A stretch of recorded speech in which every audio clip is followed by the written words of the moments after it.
Good morning or good afternoon, people. Here's the teacher Fred again. And today we have two kinds of activities again, like last class.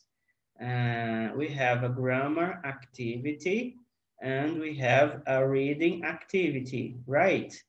Essa é uma teleaula do PET, volume 5, semana 2, de língua inglesa, do segundo ano do ensino médio, que corresponde à área de linguagens. Então, vale ressaltar que a área de linguagens contempla os conteúdos de língua portuguesa, língua inglesa e artes. Essa teleaula também vai estar disponível na plataforma do YouTube para o seu responsável, como mais uma opção de acesso para ele, para que ele faça essa teleaula chegar até você. Vale lembrar também que é importante que você esteja com o material impresso em mãos para acompanhar essa teleaula, tá bom? Diferente da última teleaula da primeira semana, a teleaula dessa semana, eu acredito que vai ser um pouco mais breve, porque ela vai dar continuidade ao passado simples e ao particípio, que é o conteúdo de gramática, e vai continuar trabalhando com aquele tema dos impérios antigos africanos. Só que eu acredito que dessa vez a gente vai ter um pouco menos de informação. Por quê? A gente vai exercitar o aspecto gramatical e continuar trabalhando com o tema apresentado, tá certo? Na teleaula anterior. Então, eu acredito que essa vai ser uma teleaula mais breve do que a última, tá bom? Mesmo assim, o objetivo dessa e de todas as minhas teleaulas é auxiliar você na resolução desse material do PET. Então, vamos lá para a teleaula. Lembra que a minha ideia na teleaula da última semana era trabalhar melhor com aquele texto sobre a criação do Google, os criadores do Google. A gente vai trabalhar hoje um pouquinho melhor aquele texto que foi abordado na última teleaula, tá certo? E lembrando que o PET, ele tenta sempre mesclar, no caso desse texto, o conteúdo gramatical com a leitura e interpretação textual, tá bom? Então, vamos lá. Número 1. As frases abaixo foram extraídas do texto sobre o Google, com o qual trabalhamos na semana anterior. Sublinhe as orações do Present Perfect e, a partir da interpretação do texto em questão, classifique-as em true or false. Então, eu tenho as frases aí, eu traduzi elas, né? E a gente vai para o true ou false. Lembrando que true é verdadeiro e false é falso. Então, aí eu vou reapresentar o texto para vocês, tá bom? Então, se você quiser voltar lá no PET da semana passada, fica à vontade. Since its start in 1998, Google has become one of the most popular search engines. It has grown from a research project in the dormitory room of two college students to a business that now employs approximately 2,000 people. Google's founders, Larry Page and Sergey Brin, met in 1995 when they were in their 20s and graduate students in computer science at Stanford University in California. They realized that internet search was a very important field and began working together to make searching easier. Both Page and Brin left their studies at Stanford to work on their project. Interestingly, they have never returned to finish their degrees. Brian was born in Russia, but he has lived in the US since he was 5 years old. His father was a mathematician in Russia. Page, whose parents were computer experts, has been interested in computers since he was 6 years old. When Google started in 1998, it did 10,000 searches a day. Today, it does 235 million searches a day in 40 languages. How is Google different from the other search engines? Have you ever noticed how many ads and banners there are on the other search engines? News, sports, score, stock prices, link for shopping, mortgage rates, and more few other search engines. Bring and Page wanted a clean homepage. They believed that people come the internet to search for a specific information, not to be hit with a lot of unwanted data. The success of Google over its rivals has proved that this is true. Over the years, Google has added new features to its website, Google Images, Google News, Google Maps, etc. But one thing hasn't changed: the clean open page that Google offers its users. In 2009, Forbes.com listed Page and Brin as having networks of 12 billion each, at 36 and 35 years old. Então, vamos lá para a tradução, tá bom, pessoal?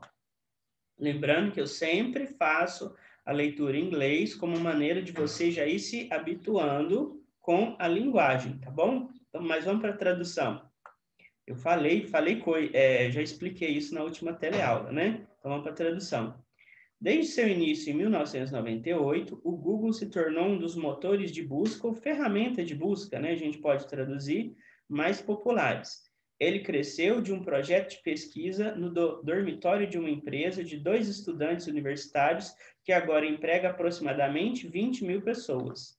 Os fundadores do Google, Larry Page e Sergey Brin, se conheceram em 1995, quando eles estavam na casa dos 20 anos, e eram estudantes de graduação em ciência da computação na Stanford University, na Califórnia. Eles perceberam que a busca na internet era um projeto de campo muito importante. Curiosamente, eles nunca voltaram para terminar seus estudos. Brin nasceu na Rússia, mas mora nos Estados Unidos desde os 5 anos de idade. Seu pai era um matemático na Rússia. Page, cujos pais eram especialistas em computação, se interessou por computadores desde os 6 anos de idade. Quando o Google começou, em 1998, fazia 10 mil pesquisas por dia. Hoje ele faz 235 milhões de pesquisas por dia em 40 idiomas. Como o Google é diferente de outras ferramentas de busca, você já percebeu quantos anúncios e banners existem em outros buscadores?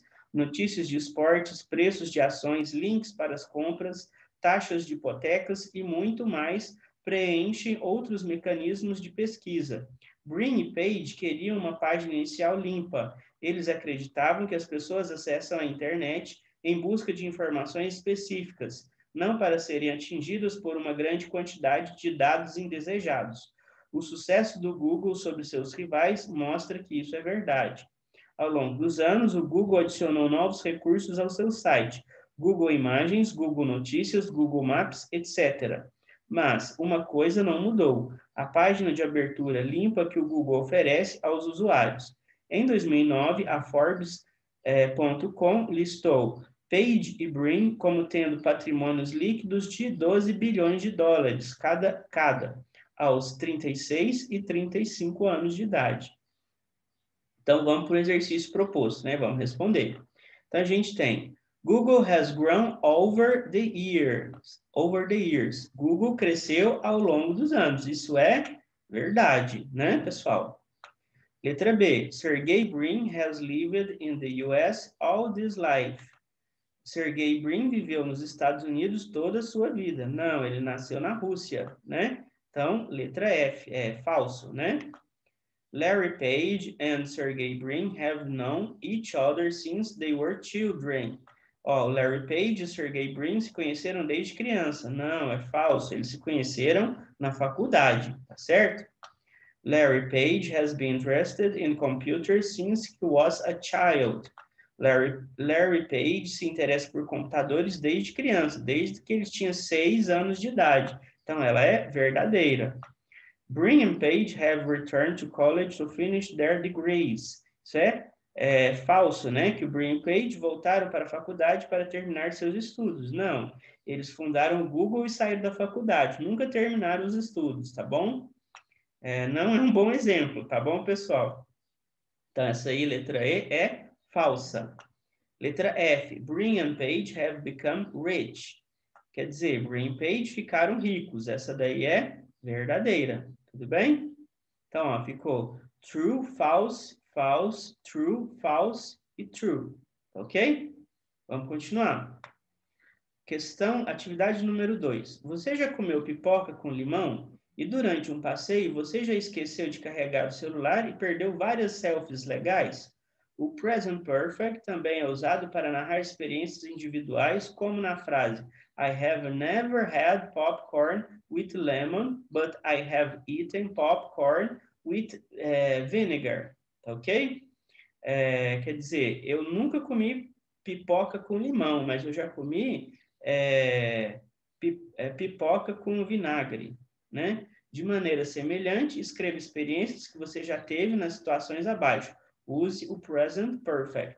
Então, vamos lá para os exemplos, tá bom, pessoal? A gente tem o exemplo que ele apresentou.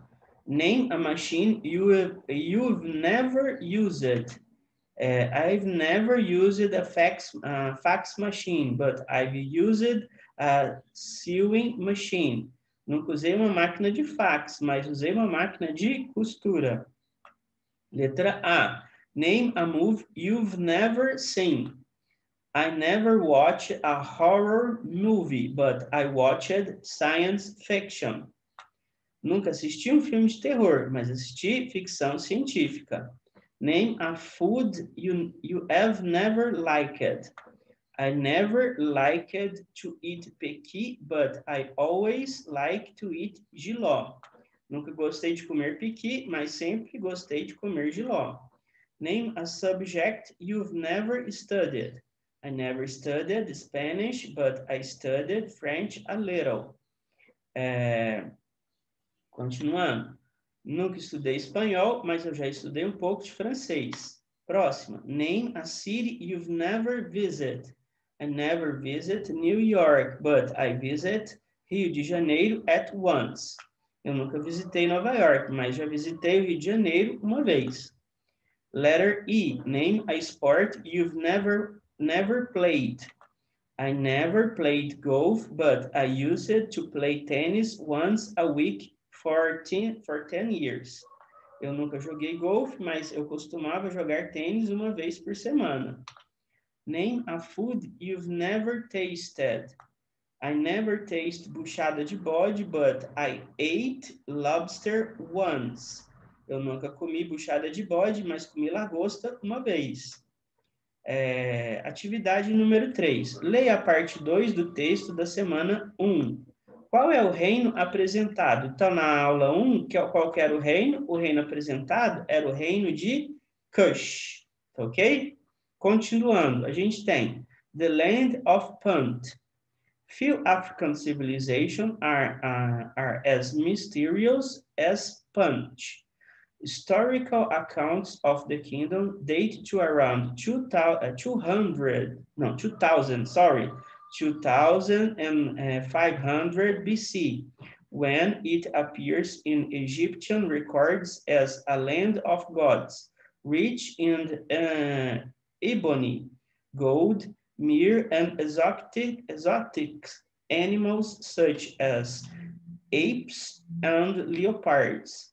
In 2010, a team of researchers tried to zero in on Punt by analyzing mummified baboon that its rulers once gifted to the Egyptian pharaohs, while their results showed that they remain most closely matched animals found in modern-day Ethiopia and Eritrea. The precise location of the land of Punt has still yet to be confirmed. Então, a tradução. A terra de Punt. poucas civilizações africanas, desculpe, um vizinho resolveu mexer com a furadeira, então vai sair um barulho aí, tá, pessoal? Desculpa. Poucas civilizações africanas são tão misteriosas quanto Punt. Os relatórios históricos do reino datam de cerca de 2.500 anos antes de Cristo, quando ele aparece nos registros egípcios como uma terra dos deuses, rica em ébano, ouro, mirra e animais exóticos, como macacos e leopardos. Em 2010, uma equipe de pesquisadores tentou se concentrar em Punt, analisando um babuíno mumificado que seus governantes uma vez presentearam os faraós egípcios. Embora seus resultados tenham mostrado que os restos mortais são dos animais mais semelhantes encontrados na atual Etiópia e na Eritreia, a localização precisa da terra de Punt ainda não foi confirmada. Aí questão letra B. Quais os registros históricos encontrados sobre esse reino considerado um império misterioso? Resposta. Ele aparece nos registros egípcios como uma terra dos deuses, rica em ébano, ouro, mirra e animais exóticos, como macacos e leopardos. Texto número 3. Carthage. Best known as an ancient Rome's rival in the Punic Wars, Carthage was a North African commercial hub that flourished for over 500 years. The city-state began its life in the 8th or 9th century BC as a Phoenician settlement in what is now Tunisia, but it later grew into a sprawling Sephardic empire that dominated trade in textiles, gold, silver, and copper. At its peak, its capital city boasted nearly 500,000 inhabitants and include a protected harbor outfitted with docking bays for 220 ships. Carthage's influence eventually extended from North Africa to Spain and parts of the Mediterranean, but its thirst for expansion led increased friction with the burgeoning Roman Republic. Beginning in 264 BC, the ancient superpowers clashed in the three bloody Punic Wars, the last of which ended in the 146 BC with the near total destruction of the Carthage. Today, almost all that remains of the once mighty empire is a series of ruins in the city of the Tunis. Vamos para a tradução. Lembrando, pessoal, que a gente pode tirar informação de tudo aquilo que eu sempre falo. Cognato, conhecimento prévio e conhecimento de mundo, tá certo? Outra coisa, o tema central de tudo que vai ser trabalhado em todas as semanas do PET do volume 5 de inglês já são uma dica de interpretação, tá bom? Então, vamos lá. Tradução. Cartago, né? Desculpa. Mais conhecido como rival da Roma antiga nas guerras púnicas, Cartago foi um centro comercial do norte da África que floresceu por mais de 500 anos. A cidade-estado começou sua vida no século 8 ou 9 a.C., como um assentamento fenício no que hoje é a Tunísia, mas mais tarde cresceu em um vasto império marítimo e dominou o comércio de têxteis, ouro, prata e cobre. Em seu pico, a capital de Tits ostentava quase 500 mil de habitantes e incluía um porto protegido e equipado com baías de atracação para 220 navios. A influência de Cartago eventualmente se estendeu do norte da África à Espanha e partes do Mediterrâneo, mas sua sede de expansão levou a um atrito maior com a florescente República Romana, começando em 264 a.C., com a destruição quase total de Cartago. Hoje, quase tudo que resta outrora poderoso império é uma série de ruínas na cidade de Tunis. Então, lembrando, pessoal, essas traduções que eu coloco são para acelerar a nossa interpretação aí no nosso trabalho, tá bom? Mas não é aconselhável ficar traduzindo. Vamos imaginar que essa tradução aí é como se fosse um bônus, tá bom? Para acelerar o nosso processo. Então, vamos lá. Número 4. Na parte 3 do texto, qual a relação entre Carthage e Punic Wars? Cartago é mais conhecido como rival da Roma antiga nas guerras púnicas. Então, ó, lembrando que isso aí está no texto, tá certo? Todas as perguntas e as respostas você vai encontrar no texto. E para facilitar para a gente, eu coloquei o texto em português, tá bom? Então, vamos lá. Número 5. O que aprendemos sobre o início e a expansão dessa cidade-estado? A cidade-estado começou sua vida no século 8 ou 9 a.C., com um assentamento fenício no que hoje é a Tunísia, mas mais tarde cresceu em um vasto império marítimo que dominou o comércio de têxteis, ouro, prata e cobre. Número 6. Sobre Carthage. Como foi o seu auge? Em seu pico, a capital de Tits ostentava quase 500.000 de habitantes e incluía um porto protegido e equipado com baías de atracação para 220 navios. Letra B. A quem influenciou e o que conquistou e o que conquistou e o que provocou sua queda. A influência de Cartago eventualmente se estendeu do norte da África à Espanha e partes do Mediterrâneo, mas sua sede de expansão levou a um atrito maior com a florescente República Romana. O que existe desse reino atualmente? Hoje, quase tudo que resta do outrora poderoso império é uma série de ruínas na cidade de Tanis. Então, pessoal,